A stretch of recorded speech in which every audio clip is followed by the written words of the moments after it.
প্রচন্ড গরমের মধ্যে তোমরা যে এসেছো তার জন্য খুবই খুবই আমরা খুশি। এবং আজকের দিনটা আমরা অ্যাজ এ টিম আমি বলছি ভীষণই স্পেশাল একটা দিন, কারণ অনেকদিন ধরেই আমি যেটা যাবি এক্ষুনি বললো, আমি ওয়েট করছিলাম কবে ছবিটা রিলিজ করবে, এবং ফাইনালি 30শে মে ছবিটা রিলিজ করছে। আশা করছি সবাইকার ভালো লাগবে। জকের ধন যেটা প্রথমেই পরমব্রত এবং সায়ন্তন বললো যে ফার্স্টটাতে তো আমি যখন দেখেছিলাম, মানে আমি দেখলাম যখন একটা সুপারহিট হয়ে গেল, সবাই বলছিল যে ছবিটা সুপারহিট হয়ে গেছে, তারপরে ছবিটা দেখলাম ভীষণ ভালো লেগেছিল। তখনও ভাবতে পারিনি যে সেকেন্ড জকের ধনের একটা পার্ট হতে পারবো বলে। থার্ড ফিল্মটা সব থেকে আমার কাছে মানে একটা ভীষণই স্পেশাল হয়ে থাকবে আরেকটা কারণে, সেটা হচ্ছে সোনার কেল্লা জকের ধন। তো সেটাই একটা ভীষণ ইন্টারেস্টিং অ্যাসোসিয়েশন, এবং সোনার কেল্লা মানেই আমরা সেই নস্টালজিয়াতে চলে যাই। মুকুল এবং সোনার কেল্লা রাজস্থানে এক্সটেন্সিভলি আমরা শুটিং করেছি অনেক দিন ধরে, এবং ভালো মানে টিম থাকার জন্য একটা ভীষণ হই হই করে খুব আনন্দ করে শুটিংটা। মাসুদ আক্তার অনেকেই জানেন 1980 থেকে, তবে হয়তো তখন অনেকেই জন্মেননি, আমাদের সিরিয়াল ছিল নুক্কড়। অ্যান্ড লাস্ট আই রিমেম্বার শ্যাম বেনিগল সাহেব আমায় বললেন, আমি ওনার সঙ্গে প্রচুর কাজ করেছি, तो उन्हीं बोलते हैं कि मसूद अब हमारा वक्त हो गया है, अब नहीं, अब यंग लोगों के साथ काम करो, यंग लोगों के साथ। मैं कहा हाँ बोले नहीं, और मैं नहीं। तो उनके ये कहने के बाद द यंगेस्ट वन इज शायद घोषाल, जो हमारे किस्मत में आए हैं और इनके साथ काम करने का मौका मिला। 8 বছর আগে আমরা এই ফ্র্যাঞ্চাইজ শুরু করি ছোটোভাবে, জকের ধন আমারও ডেবিউট ফিল্ম ছিল, এবং পুরো জার্নিতে পরমদা জানবে পুরো জার্নিটা 2016-17 সালে 17 এবং খুব ছোট মানে ইন্ডিপেন্ডেন্ট ছবি বলা যায়। এই ছবিটা আমরা বানিয়েছিলাম, এবং দীর্ঘ 8 বছর পর আজকে এই ফ্র্যাঞ্চাইজেরই থার্ড ফিল্ম আমরা নিয়ে আসছি। এর মাঝখানে আরেকটা ছবি করেছিলাম আপনারা জানেন, সেটা হচ্ছে সাগরদ্বীপে জকের ধন, এবং দুটো ছবি দর্শক খুব ভালো হয়েছিল, আপনারা খুব ভালোবাসা দিয়েছিলেন। এই পুরো জার্নিতে আমাদের যে মিশনটা থাকে সেটা হচ্ছে আগের ছবির থেকে পরের ছবির স্কেল আরো বড় করা ভিজুয়ালি, এবং সেটা আমার মনে হয় এই ছবিতে সব থেকে বড়। এবং শুধু ভিজুয়ালি নয়, স্ক্রিপ্ট ওয়াইজ, গল্প ওয়াইজ আমার মনে হয় অ্যাজ আ টিম আমরা সব থেকে বেশি কনফিডেন্ট এই ফিল্মটা নিয়ে। এবং শুধুমাত্র জকের ধন দেখো তুমি যেটা বললে সেটাই, মানে সেটার শোনার অপেক্ষায় আমরা এতদিন ছিলাম, কারণ আমরা ছবি যখন করছিলাম তখন অবভিয়াসলি আমরা বেস্ট রেজাল্টটা ভেবেই এক্সপেক্ট করেই তারপরে একটা আমাদের দিক থেকে আমরা যতটুকু করার চেষ্টা করেছি, কিন্তু ফাইনালি তো রেজাল্টটা পুরোটাই ডিপেন্ড করে অডিয়েন্সের উপরে। এবং তোমাদের যে দেখে ভালো লেগেছে, এবং তুমি যে প্রথমেই বললে যে mesmerising, that has made our day, তাই জন্য থ্যাংক ইউ সো মাচ তোমাকে। এবং আশা করছি বাকি সবাইকারই ভালো লাগবে, কারণ যেটা সায়ন্তন বললো যে হ্যাঁ এটা একটা বিশাল বড় স্কেলে করা হয়েছে, একটা বিশাল বড় একটা হিউজ লাগছে on screen. So I am very happy with that. আর অ্যাজ এ টিম ব্রহ্ম খুব ভালো কাজ করেছে, যে আমাদের ক্যামেরাতে ছিল, এবং রথিজিৎ যে ব্যাকগ্রাউন্ড করেছে, সে একটা সোনার কেল্লার একটা ওই ব্যাকগ্রাউন্ডের একটা ফিল রেখে পুরো, কারণ যেহেতু সোনার কেল্লায় জকের ধন, তো খুব স্বাভাবিকভাবে ওই যাতে নস্টালজিয়াটাও আস্তে আস্তে, মানে কারণ সবাইকার মধ্যে যেটা 1974-এ রিলিজ করেছিল, মাঝখানে আমরা অনেকবার দেখেছি ছবিটা যদিও, কিন্তু এখন আবার একটা মুকুল বড় হয়ে গেছে, এবং মুকুলের জীবনে এখন কি হচ্ছে সে এসে এবার রুবি চ্যাটার্জি আমার ক্যারেক্টারের নাম, এবং সে একজন সাইকিয়াট্রিস্ট। আর তার সঙ্গে কি করে পুরো ব্যাপারটা মানে জুড়ে গেছে আমার মনে হয় এবার বিমল এবং সবাই।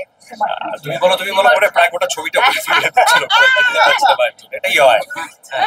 তো সায়ন্তন খুব কম কথা বলে, আমাদের পরিচালক, চিরকালই যবে থেকে চিনি ওকে। ও প্রতিবারই মানে প্রথমবারের পর দ্বিতীয়বার যখন হয়েছিল তখন একটা কথা বলেছিল, আমি কিন্তু বড় ভাবছি। হ্যাঁ, তো বড় হয়েছিল সেটা থাইল্যান্ড করে। এইবারেরটার আগে বলেছিল আমি কিন্তু খুব বড় ভাবছি, হ্যাঁ, এবং সেটা সত্যি সত্যি খুব বড় হয়েছে।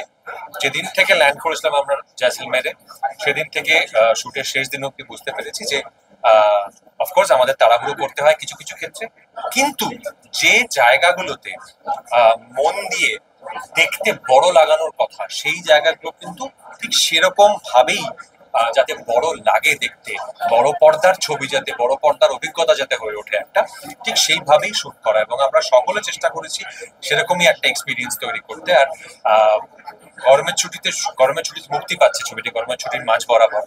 এবং সবাই আমরা জানি, আমরা যখন ছোট ছিলাম তখন আমাদের কি ভালো লাগতো ইন্ডিয়ানা জোন্স দেখতে, বা সোনার কেল্লার কথা তো ছেড়েই দিলাম, ওটা তো আমাদের যাকে বলে ছোটবেলা থেকে বড় হয়েছি বারবার দেখতে দেখতে ছবিটা। কিন্তু এই ধরনের এক্সপিরিয়েন্স গুলো বড় পর্দায় এক্সপিরিয়েন্স করতে আমাদের কি ভালো লাগতো, আমার মনে হয় সেই ভালো লাগাটা এই গোটা ছবিটার ছত্রে ছত্রে ছড়িয়ে আছে।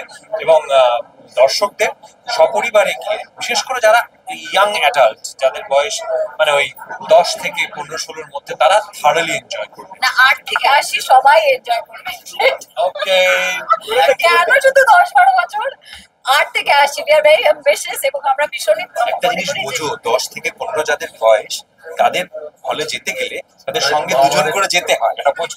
সপরিবারে একদম হই হই করে ছবিটা গিয়ে দেখে আসবো, সেটাই অ্যাকচুয়ালি বলার বক্তব্য।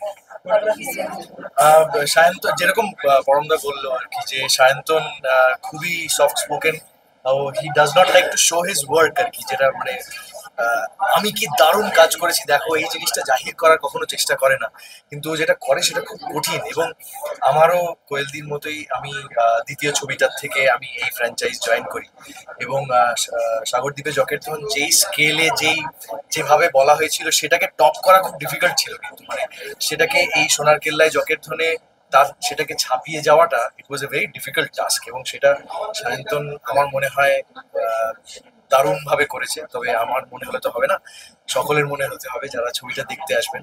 তো আমার ধারণা, যেরকম সবাই বললেন আর কি, যে ছোটদের জন্যও অনেক রকম জিনিসপত্র রয়েছে ছবিতে, মাঝ বয়সীদের জন্য রয়েছে, বড়দের জন্য রয়েছে। তো আমার মনে হয় ইকুয়ালি সবার কাছে এটা অপিল করবে বলে আমার ধারণা। এখন গরমের ছুটির মধ্যে আসছে, সকলে মিলে যাবেন বন্ধু বান্ধব নিয়ে, পরিবার নিয়ে, আমার ধারণা খুব ভালো লাগছে। এবং অ্যাকশনও আছে অনেক, প্রচুর, মানে কি নেই। ও যা টিকবাজিটা খেয়েছে না, ডিগবাজিটা মানে এটা বলে দিই, ডিগবাজি খেতে গিয়ে একটা ছোট করে চোট লেগেছিল আর কি, যেই কারণে সেটা বারবার ফিরে আসে। তবে এই ধরনের একটু অ্যাকশন সিকোয়েন্স করতে গেলে টুকটাক চোট লাগে, তবে এটাতে অ্যাকশন রয়েছে, এটাতে মজা রয়েছে, এটাতে ট্রাভেলও, থ্রিলার সবকিছু রয়েছে, এবং তার সঙ্গে জকেরধন খোঁজা তো একদম টিকিট কেটে হলে গিয়ে ছবিটা দেখুন। এটা অত্যন্ত ভালো ছবি, খুব সুন্দর ছবি, 8 থেকে 80 সমস্ত অডিয়েন্সের জন্য একটা অত্যন্ত well made film, beautifully made. Sayantan, Shubho অসম্ভব ভালো একটা ছবি উপহার দিয়েছে। আমরা সবাই এই ছবিতে আছি এবং আশা করবো যে আপনাদের ছবিটা দেখে ভালো লাগে।